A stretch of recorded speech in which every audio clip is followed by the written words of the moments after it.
Ada guru, saya ngajar ngaji gitu kan. Ini ceritanya random aja lah. Saya kalau cerita-cerita urut-urut nanti maksud saya jadi nangis nanti.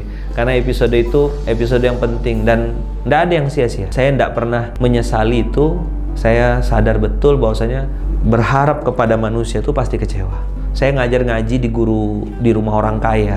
Waktu itu istri saya sudah SMS. Handphone saya tuh handphone Cina yang diikat pakai getah, baterainya sudah ngelembung karena sudah rusak gitu ya. Mereknya itu Iona. Saya masih ingat warnanya kuning emas gitu, diikat pakai getah. Modelnya kayak BlackBerryan lah. Ya, susu anak habis. Itu same day ya. Itu saya balas lah. Ya udah saya bilang, ganti dengan teh manis. Harga susu tuh cuma Rp9. Di Malaysia tuh dapat subsidi. Nah, sedangkan popok anak itu kurang lebih Rp30. Jadi 3 tambah 10 tuh Rp40 lah kebutuhan hari itu. Nah, insya Allah kalau sesuai rencana hari itu saya dapat uang. Jatah saya ngajar ngaji. Rumah orang kaya, pakai klaster. Mobilnya tuh BMW, Mercedes-Benz, Proton Perdana. Rumah orang kaya. Bisnisnya salah satunya punya pom bensin. Jadi bagi saya kaya lah kan. Begitu saya selesai ngajar ngaji anaknya, saya tunggu gitu. Karena hari itu saya harus dapat uang 140. Jadi uang saya pergi itu udah tinggal Rp5. Nah Rp5 tadi karena saya berpikir tadi ya, hari ini dapat uang Rp140. Ya udahlah saya isi bensin aja dulu, perut gak usah diisi. Ngajarnya jam 8 pagi. Ngajar dulu sampai jam 9-an. Selesai ngajar tuh dengan santainya kakak ini. Dan saya doakan beliau dimuliakan Allah, dijaga Allah. Karena kakak ini justru menjadi sebab saya belajar ilmu tauhid, belajar pembelajar. Dan saya nggak pernah menyesali itu. Kalaupun saya ketemu beliau, saya lupa alamat detailnya, tapi walaupun Allah takdirkan saya ketemu beliau, saya mau kasih hadiah. Karena beliau yang ngajarin saya gitu. Jadi waktu itu beliau bilang gini, "Ala Lukman, akak lupa pergi ke bank. Bayaran untuk Lukman minggu hadapan ya," maksudnya minggu depan ya gitu. Duit Rp5 udah diisi bensin, istri udah SMS, susu anak habis, popok habis gitu kan. Saya ya nunduk, baik Datin, saya bilang Datin kan, misalnya ada Datuk ada Datin, baik Datin, baik Puan, tak apa, saya bilang tak ada masalah. Saya balik dulu Puan, balik. Nah pas balik itulah saya pakai helm, saya pakai jaket, saya masukkan perlengkapan, ada tas saya tuh di jok motor bawah itu, yang tasnya tuh bagian atasnya tuh sobek gitu. Karena saking beratnya, karena di situ ada laptop saya yang besar, ada barang-barang jualan dagangan saya, produk-produk kesehatan, ada pasta gigi, ada pembalut wanita. Jadi saya dulu jualan produk-produk kesehatan, pembalut, odol pasta gigi gitu ya. Dan itu ya saya presentasinya depan-depan TKI, depan-depan TKW. Jadi mereka kadang-kadang ngusilin. Otak saya cuma satu aja, saya cari duit halal, nggak nipu, nggak bohong. Dapat uang margin dari satu produk itu bisa dapat RM1, bisa dapat RM1.50. Itulah untuk saya makan sehari-hari. Karena udah nggak dapat uang dari situ, dari guru ngaji, di situ saya ingat betul pas saya pasang helm sudah mulai berlinang air mata. Saya bersumpah saat itu, saya bilang, ya Allah, jadikan hari ini hari terakhir saya berharap kepada manusia. Saya salah ya Allah. Jadi saya pulang tuh naik motor tuh udah kayak orang apa, basah aja air mata tuh, udah nggak tahu mau kemana.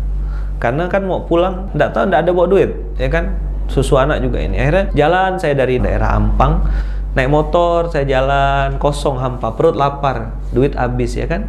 Begitu udah sampai Allah kasih ilham. Nah kamu ke masjid aja. Bayangin ya, dari jam 8, jam 9, jam 10 tuh muter-muter nggak jelas. Sampai akhirnya saya putuskan untuk ke masjid. Ada nama masjidnya tuh di daerah Cokit, di tengah-tengah kota Kuala Lumpur. Ada masjid namanya Masjid Kampung Baru. Saya putuskan sholat zuhur di situ. Di situ perang batin lah. Ada kesal, ada marah, ada apa. Tapi saya waktu itu banting ke dosa-dosa, banting ke aib-aib saya, banting ke ini. Nah, di situ saya mulai peluk tas saya. Singkat cerita, sholat zuhur di Malaysia itu jam 1:15. Jadi saya nunggu panjang, iktikaf sambil lapar gitu ya.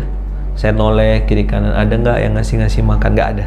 Tidur tapi tidur ayam gitu kata orang ya, sambil peluk-peluk tas itu, sambil doanya tuh udah doa orang yang ya Allah tolong beli dagangan saya gitu. Qomat, sholat ya kan, selesai sholat saya doa itu lagi, saya peluk tas, tolong belilah dagangan saya, nggak muluk-muluk, saya minta ya Allah Rp40 aja, Rp10 untuk beli susu anak, Rp30 untuk beli popok. Ya amanal aminin, aminna mimma nakhaf, wahai yang memberikan keamanan, amankanlah kami dari apa yang kami takuti.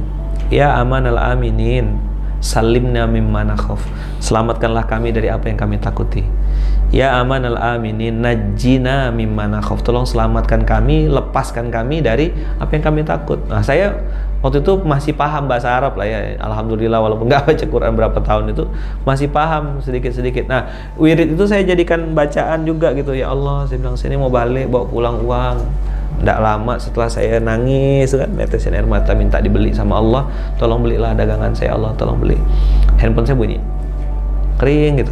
Oh, ini orang tua angkat saya. Anak beliau tuh adik kelas saya di Gontor, si Arif itu. Abah ini orang Garut, punya bisnis cukur rambut di Malaysia dan sampai sekarang masih ada cukur rambut. Jadi beliau bilang, Lukman lagi di mana? Lagi di Masjid Kampung Baru. Lukman ada bawa toothpaste, odol pasta gigi nggak? Ada, Pak, ada. Saya bilang, ada. Abah perlu berapa? Beliau bilang, Abah perlu 2. Oh, itu saya nangis langsung, basah. Nangis, tahu kenapa? Karena harga pasta gigi itu 20 ringgit kontan. Saat memutus harapan kepada makhluk, Allah langsung datang. Ketika dipuji-puji, antum bangga, banyak yang nge-like, antum semangat bikin konten. Ketika banyak yang jempolnya ke bawah, antum berhenti bikin konten. Berarti bukan untuk Allah, untuk manusia. Berarti inna sholati wa nusuki wa mahyaya li like manusia gitu loh, li like Facebook, li like follower.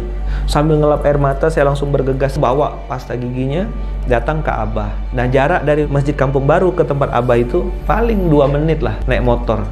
Datang sampai langsung serahkan pasta giginya, Abah langsung kasih uang. Saya masih ingat sampai sekarang, 40 ringgit itu merah. Begitu duduk, kan antum udah bayangin, belum makan dari pagi. Zuhur di Malaysia itu jam 2, jam 1 lewat, jam setengah 2, setengah 3 gitulah. Abah belikan saya burger, ya 2 ringgit 50 sen. Makanan murah kalau di Malaysia itu. Nah, begitu Abah kasih saya burger, saya mau makan, saya letak lagi. Saya mau makan lagi, saya letakkan lagi. Pas saya mau makan, saya letakkan ke dalam tas, Abah keluar. Kenapa enggak dimakan? Makan dulu. Saya tuh makan burger tuh sambil nangis, minta maaf. Saya bilang apa? Bunda, saya bilang, Kak Iya, maafkan ayah ya. Ayah harus makan ini, lapar betul. Dari pagi belum makan, terpaksa. Saya tadi tuh mau bawa balik tuh supaya bisa bagi 2 sama istri. Tapi Abah nyuruh saya makan dan saya makan lahap. Selesai saya salam tangan Abah, cium tangan, pulang, lalu ke rumah. Beli popok, beli susu, habislah duit itu. 9 ringgit 70 sen harga susunya, masih ada sisa 30 sen. 30 ringgit itu harga popoknya. Dan saya pulang tuh dalam kondisi hujan yang sangat lebat. Nah, di Malaysia tuh orang pakai mobil laju-laju, kenceng. Nah, sambil saya naik motor itu bawa tas yang udah terlanjur masuk air di dalam tas itu, baju saya basah, jaket saya basah, air mata saya juga basah. Jadi kombinasi antara air hujan dengan air mata. Terus beberapa kali mobil yang melewat di samping saya tuh nyiprat, gitu. Basah kan, kotor. Di situ saya pasang niat lagi. Allah, saya bilang, seandainya suatu saat nanti Engkau angkat saya ke permukaan, Engkau munculkan saya nanti suatu saat, ya Allah, saya nggak akan nyiprat orang. Saya nggak akan pakai mobil kencang-kencang untuk ini. Saya tahu rasanya kena ciprat mobil tuh nggak enak gitu. Jangan pernah menyesali episode susah. Karena itu cara Allah untuk mengajarkan kita supaya hati kita hidup.